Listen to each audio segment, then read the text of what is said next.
এই বছর আইপিএলে দিল্লি ডেয়ারিংসের পারফরম্যান্স একদমই ভালো ছিল না। টিমের মালিক মিস্টার রমেশ মালহোত্রা এই কথা থেকে অনেক অখুশি ছিলেন। টিমের ক্যাপ্টেন রোহিত বর্মাকে উনি হোটেলে নিজের ঘরে ডাকেন। তখনই উনি ঘর থেকে বিশেষ টিমের ভাইস ক্যাপ্টেনকে বেরোতে দেখেন। আরে তুমি এখানে কি করছো? এমনি অন্য একজনের সঙ্গে দেখা করতে এসেছিলাম। বিশেষ তাড়াতাড়ি চলে যায়। রোহিত রমেশের ঘরে আসে।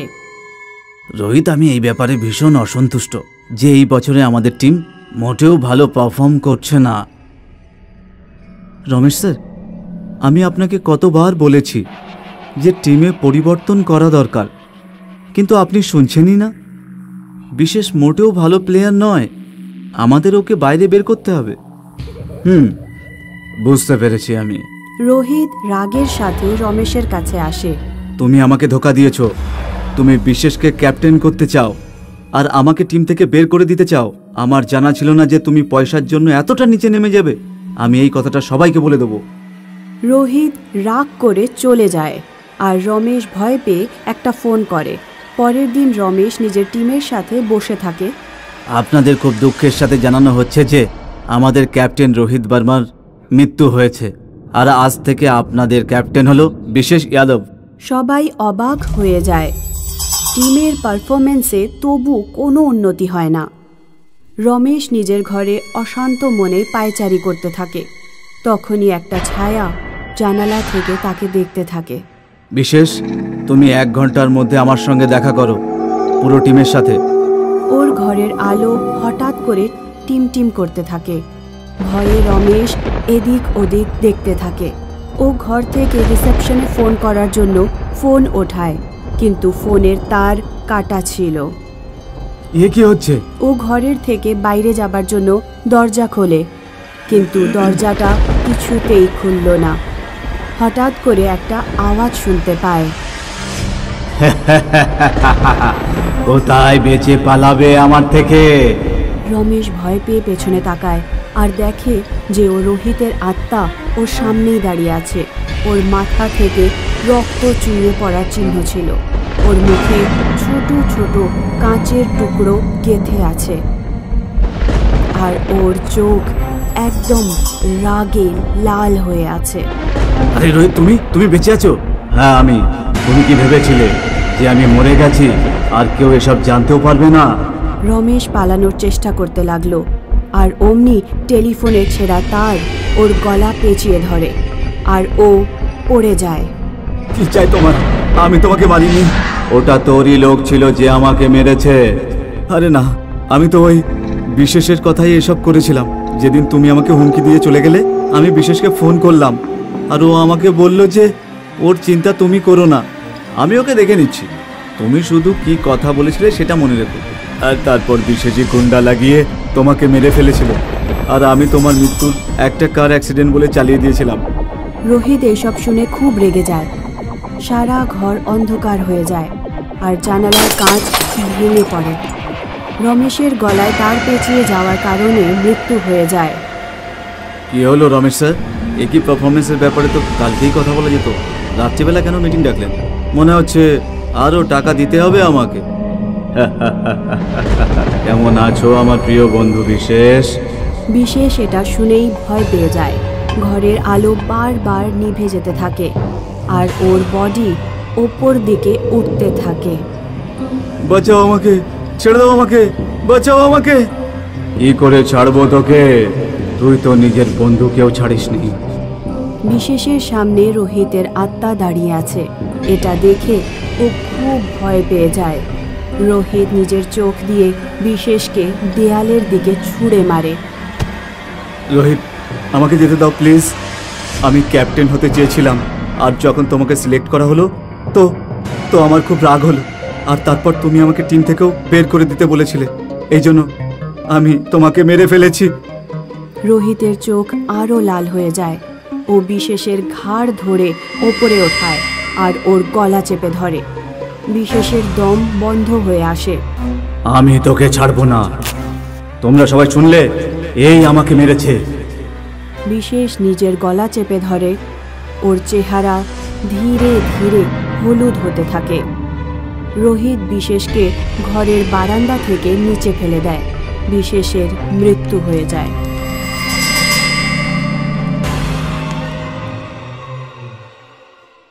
রোশন তার বন্ধু নিতিনের বাড়িতে ছুটি কাটাতে গিয়েছিল। নিতিন আর তার বর্দা দুজনেই একসাথে 10 তলায় থাকত। তোর বাড়িটা কিন্তু খুব সুন্দর হাওয়া আসে কিন্তু। থ্যাংক ইউ ভাই, আমরা 1 মাস আগে এখানে শিফট করেছি। খুব দারুণ কিন্তু রে। কিন্তু ভাই, এটা তো মনে হচ্ছে টেরিসওয়ালা ফ্ল্যাট, তাই না? হ্যাঁ, এর ওপরে টেরিসই আছে। বাহ, তাহলে তো খুব মজা হবে রে।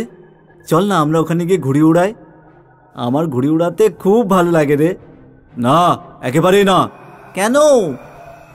তোরা কি শুনিসনি নাকি ওখানে ছাদে কেউ ঘুরে বেড়ায়? কে বিনোদ দাদা? ওই তো প্রেতনি।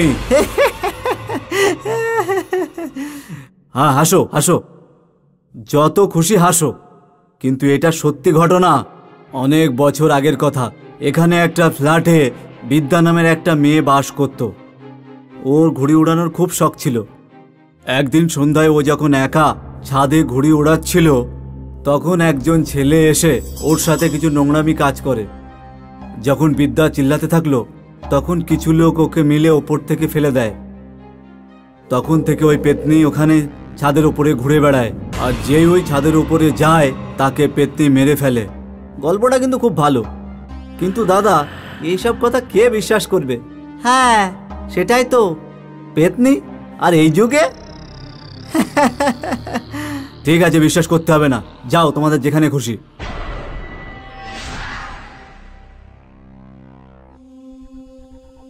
আরে দরজা তো লক করা আছে রে। হ্যাঁ, তাই তো দেখছি রে। চল ওয়াচম্যান দাদার কাছ থেকে চাবি নিয়ে আসি। চল, হ্যাঁ, ওর কাছে যায়। ওয়াচম্যান দাদা, আমাদের বি উইং এর টেরিসের চাবিটা দিন না। আরে বি উইংস এর টেরিসের চাবি? সেটা আবার কেন? আমার বন্ধু এখানে থাকতে এসছে, ও ঘুড়ি উড়াতে চায়। আমরা কিছুক্ষণ পরে আবার ফিরিয়ে দেব। কিন্তু আমি দিতে পারবো না। তুই চাবি ওখানে রাখা আছে, তুই গিয়ে নিয়ে আয়। ততক্ষণে আমি দিকটা সামলাচ্ছি, বুঝলি? হ্যাঁ, এটাই ঠিক বলেছিস। আচ্ছা ওয়াচম্যান দাদা, এখানে আপনি কবে থেকে কাজ করছেন? আর কি বলবো দাদা, এই একই বিল্ডিংয়ে প্রায় 7 বছর হয়ে গেল। হ্যাঁ, ঠিক আছে, পরে কথা বলি। হ্যাঁ, দাদা আমাদের আবার ডাকছে। আরে চল ভাই, এখানে দাঁড়িয়ে কি করছিস?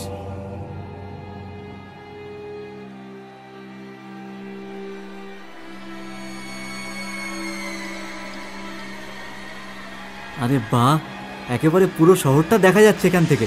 চল গিয়ে আমরা ঘুড়ি উড়াই।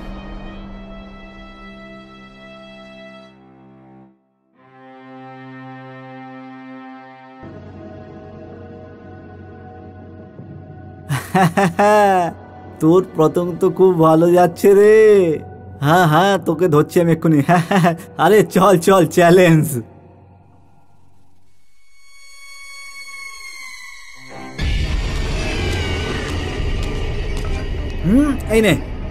এই নে আমার পতঙ্গ, তোর থেকে অনেক উপরে।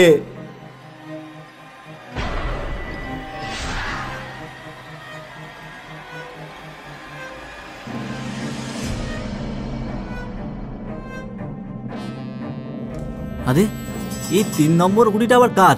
হ্যাঁ, দেখতেও দেখ কেমন একটা যেন। আরে আমার গুড়ি তো কেটে গেল। আরে আমারটাও তো। আরে কে এটা? মনে হচ্ছে এই টেরিসে কেউ হবে। তুমি কে? যাও এখান থেকে। তোমরা আমাকে দেখে ভয় পেও না, আমি তো শুধু ঘুড়ি উড়াচ্ছিলাম। কিন্তু তুমি এখানে এলেটা কিভাবে? আমি তো এখানেই ছিলাম। তুমি এখানে কতক্ষণ ধরে আছো? আর কি বলবো, 1 যুগ কেটে গেছে। এখন তো তুমি আমাদের কাছ থেকে কি চাও? আমি শুধু ঘুড়ি ওড়াতে চাই।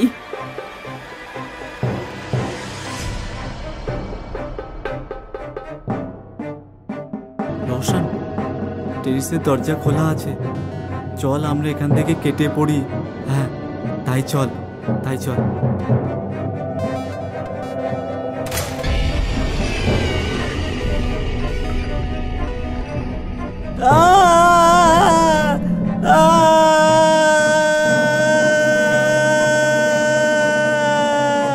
তোমরা যাচ্ছ, যেও না। আমার ঘুড়ি ওড়ানো তোমরা কি দেখবে না?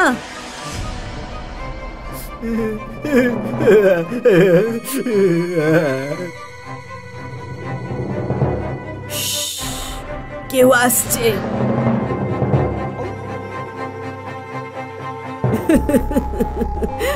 এবার হবে মজা, ওকেও আসতে দাও।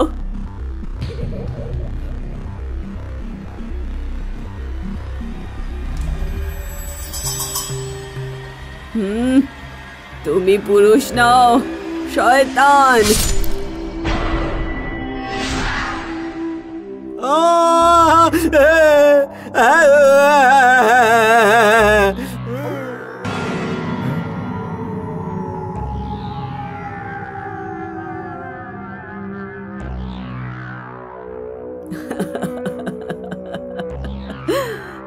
তোমরা ভয় পেলে?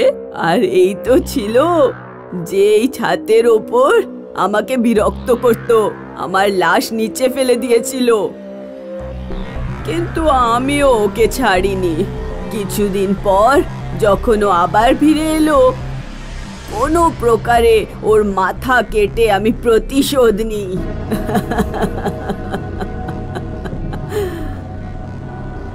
বিদ্যা, বিদ্যা, তুমি আমাদেরকে ছেড়ে দাও, আমরা তো কিচ্ছুই করিনি তোমার। না, এতক্ষণ তো করনি, কিন্তু তোমাদের কোনো ভরসা নেই। আরে রওশন, রওশন, চল না, এ তো আমাদের মারার চেষ্টা করছে রে ভাই।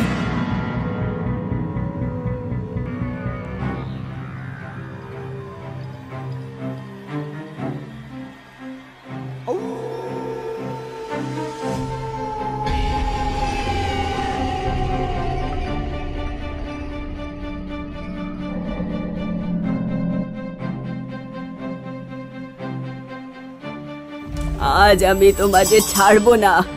এই ছাদটা শুধু আমার, এখানে কেউ আসবে না। আজ তোমাদের উচিত শিক্ষা দেব।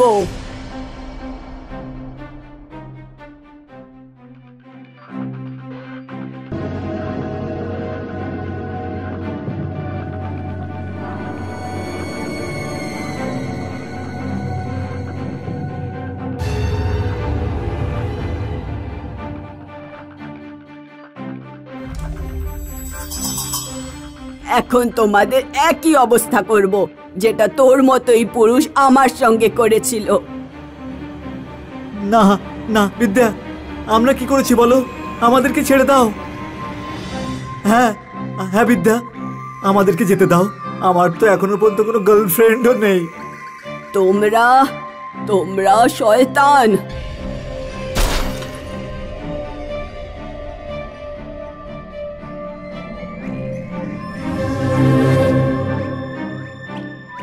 আরে তোরা দুজন এখানে? তোদেরকে আমি বারণ করেছিলাম না ছাদে আসবি না, তারপরেও এলি কেন? হ্যাঁ স্যার, এরা দুজন আমার কাছ থেকে চাবি চুরি করে এখানে নিয়ে এসছে। এদের দুজনকে তো আমি পরে দেখছি, তুমি চিন্তা করো না ওয়াচম্যান।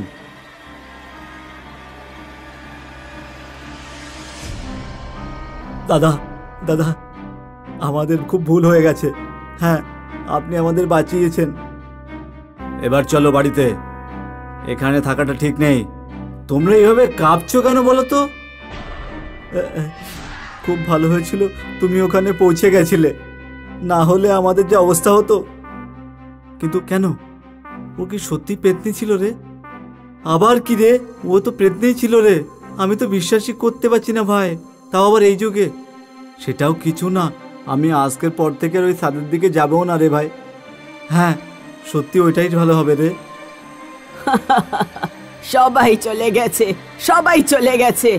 এবার এই ছাদ শুধু আমার, আর যদি এখানে কেউ আসে